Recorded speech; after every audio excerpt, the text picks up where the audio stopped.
मित्रों, जय सिया राम। आज हम पितृपक्ष में होने वाली इंदिरा एकादशी, जिसका व्रत शास्त्रों के अनुसार पितरों को मुक्ति प्रदान करने वाला एवं व्रतकर्ता को सद्गति प्रदान करने वाला बताया गया है। आइए हम इस कथा को श्रवण करते हैं। इसके पूर्व अगर आप हमारे चैनल पर नए हैं तो वीडियो को लाइक और चैनल को सब्सक्राइब कर लीजिए। श्री गणेशाय नमः। धर्मराज युधिष्ठिर कहने लगे कि हे भगवान, आश्विन कृष्ण एकादशी का क्या नाम है, इसकी विधि तथा फल क्या है, सुकृपा करके कहिए। भगवान श्री कृष्ण कहने लगे कि इस एकादशी का नाम इंदिरा एकादशी है। यह एकादशी पापों को नष्ट करने वाली तथा पितरों को अधोगति से मुक्ति देने वाली होती है। हे राजन, ध्यान पूर्वक इसकी कथा सुनो।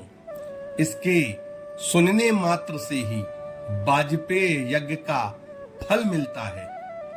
प्राचीन काल में सतयुग के समय माहिष्मती नाम की एक नगरी में इंद्रसेन नाम का एक प्रतापी राजा धर्म पूर्वक अपनी प्रजा का पालन करते हुए शासन करता था।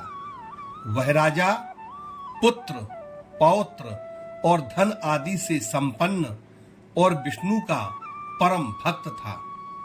एक दिन जब राजा सुख पूर्वक अपनी सभा में बैठा था तो आकाश मार्ग से महर्षि नारद उतरकर उसकी सभा में आए। राजा उन्हें देखते ही हाथ जोड़कर खड़ा हो गया और विधि पूर्वक आसन व अर्घ्य दिया। सुख से बैठकर मुनि ने राजा से पूछा कि हे राजन, आपके सातों अंग कुशल पूर्वक तो हैं, तुम्हारी बुद्धि धर्म में और तुम्हारा मन विष्णु की भक्ति में तो रहता है।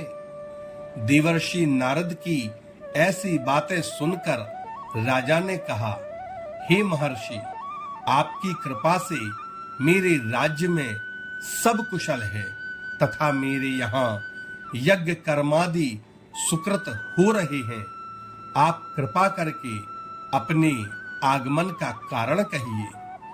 तब ऋषि कहने लगे कि हे राजन, आप आश्चर्य देने वाले मेरे वचनों को सुनो। मैं एक समय ब्रह्मलोक से यमलोक को गया। वहां श्रद्धा पूर्वक यमराज से पूजित होकर मैंने धर्मशील और सत्यवान धर्मराज की प्रशंसा की। उसी यमराज की सभा में महान ज्ञानी और धर्मात्मा तुम्हारे पिता को एकादशी का व्रत भंग होने के कारण देखा। उन्होंने संदेशा दिया, सो मैं तुम्हें कहता हूँ। उन्होंने कहा कि पूर्व जन्म में कोई विघ्न हो जाने के कारण मैं यमराज के निकट रह रहा हूँ। सो हे पुत्र, यदि तुम आश्विन कृष्णा इंदिरा एकादशी का व्रत मेरे निमित्त करो तो मुझे स्वर्ग की प्राप्ति हो सकती है। इतना सुनकर राजा कहने लगा कि हे महर्षि, आप इस व्रत की विधि मुझसे कहिए। नारद जी कहने लगे, आश्विन माह की कृष्ण पक्ष की दशमी के दिन प्रातः काल श्रद्धा पूर्वक स्नान आदि से निवृत्त होकर के पुनः दोपहर को नदी आदि में जाकर स्नान करें। फिर श्रद्धा पूर्वक पितरों का श्राद्ध करें और एक बार भोजन करें। प्रातः काल होने पर एकादशी के दिन दातुन आदि करके स्नान करें। फिर व्रत के नियमों को भक्ति पूर्वक ग्रहण करता हुआ प्रतिज्ञा करें कि मैं आज संपूर्ण भोगों को त्याग कर निराहार एकादशी का व्रत करूंगा।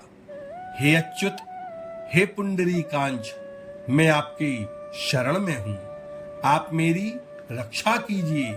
इस प्रकार नियम पूर्वक शालिग्राम की मूर्ति के आगे विधि पूर्वक श्राद्ध करके योग्य ब्राह्मणों को फलाहार का भोजन कराएं और दक्षिणा दें।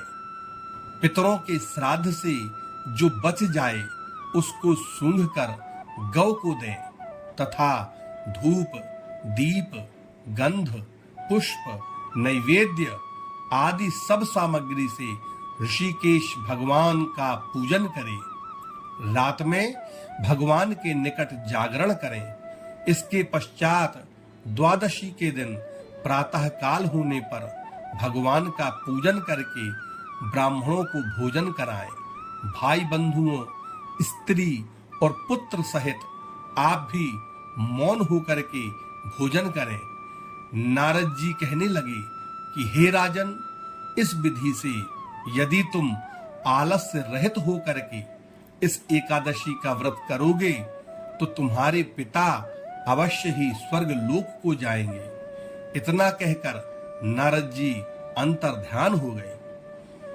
नारद जी के कथनानुसार राजा द्वारा अपने बांधवों तथा दासों सहित व्रत करने से आकाश से पुष्प वर्षा हुई और उस राजा का पिता गरुड़ पर चढ़कर के विष्णु लोक को गया। राजा इंद्रसेन भी एकादशी के व्रत के प्रभाव से निष्कंटक राज्य करके अंत में अपने पुत्र को सिंहासन पर बैठाकर स्वर्ग लोक को गए। हे युधिष्ठिर, यह इंदिरा एकादशी के व्रत का महात्म्य मैंने तुमसे कहा। इसके पढ़ने और सुनने मात्र से मनुष्य सभी पापों से छूट जाते हैं और सब प्रकार के भोगों को भोग करके वैकुंठ को प्राप्त होते हैं। बोलिए लक्ष्मी नारायण भगवान की जय। यह व्रत पितरों को मुक्ति प्रदान करने वाला है।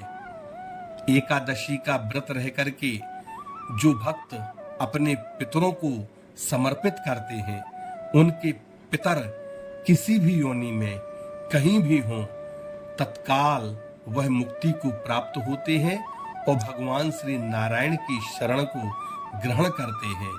इसीलिए सभी को एकादशी का व्रत करके अपने पितरों को समर्पित करना चाहिए, जिससे पितर सद्गति को प्राप्त हों। मित्रों, जय सिया राम।